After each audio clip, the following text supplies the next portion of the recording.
L'envol d'Aurélie Valognes. Lu par Françoise Cadol et Aurélie Valognes. Lily a rapidement été prête à aller à l'école. Je me souviens qu'elle avait une telle soif d'apprendre qu'elle dormait avec son cartable sous l'oreiller. Les enfants pouvaient rejoindre la petite section dès 2 ans et demi s'ils étaient nés entre le 1er janvier et le 31 mars. Lily est née le 1er avril. Alors, elle a attendu. Cela a été la première grande injustice de ma vie, à 1 jour près. Et ma mère, qui n'a rien fait, elle a été docile et sage, à suivre les règles, comme toujours. C'était la première fois que l'on me disait non. Et je reste persuadée qu'il y avait un moyen. À se demander si ma mère a vraiment essayé. J'ai tenté, insisté. Mais à chacun de mes arguments, il y avait une contre-offensive. Ce n'est pas possible. Pourquoi ? Personne ne l'a fait. Et alors ? Elle est trop jeune. Pour 1 jour, il n'y a pas de différence de maturité. Les enfants trop jeunes ne sont pas prêts.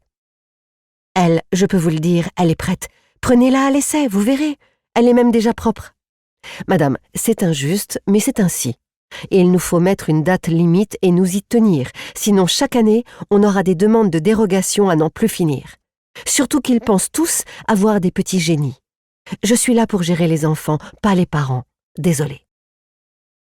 J'ai donc dû me plier à la règle du 31 mars. Et Lily, il a fallu l'occuper. Je n'aime pas attendre, je n'ai jamais aimé. L'impatience est mon plus gros défaut. Et pourtant, j'en ai d'autres des défauts. L'égoïsme arrive très haut. Attendre est une perte de temps. On perd des jours de vie qu'on ne récupérera jamais. Alors il fallait en faire quelque chose de ce repos forcé. Je me souviens de la première fois où j'ai appris à écrire mon prénom. Je devais avoir 3 ans. J'étais tellement heureuse que je n'avais pas voulu goûter, ni même dîner.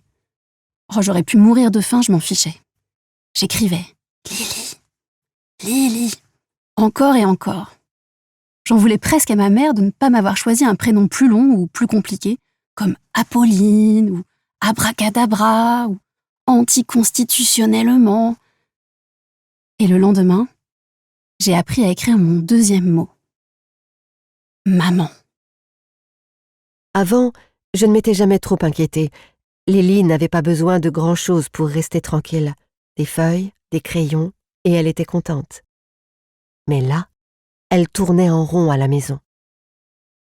On a commencé à beaucoup aller à la bibliothèque municipale. D'abord pour assister aux lectures à voix haute. Ensuite, pour rapporter des histoires à écouter. Puis elle a fini par emprunter des livres. Elle avait 2 cartes, la sienne et la mienne. 8 livres en tout, qu'elle dévorait en quelques jours. Partout où elle allait, elle en avait toujours un sous le bras. Et dès qu'elle avait 2 minutes d'attente, elle l'ouvrait.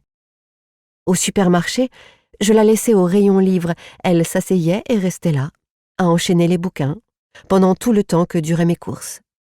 C'est comme ça qu'elle a commencé à déchiffrer toute seule. Je me souviens très bien de son premier livre lu. Il avait une couverture verte. C'était La famille souris. Une histoire très mignonne de souris, dans laquelle il y avait plein de frères et sœurs, et des grands-parents qui vivaient sous le même toit que papa et maman. À un moment donné, elle n'empruntait plus que ça. Même la dame de la bibliothèque guettait notre venue et nous accueillait d'un « Lily, cette semaine on a un nouveau livre des petites souris ». Elle le mettait de côté juste pour nous. Ça nous a bien occupés. J'ai dû attendre mes 3 ans presque et demi pour entrer à l'école.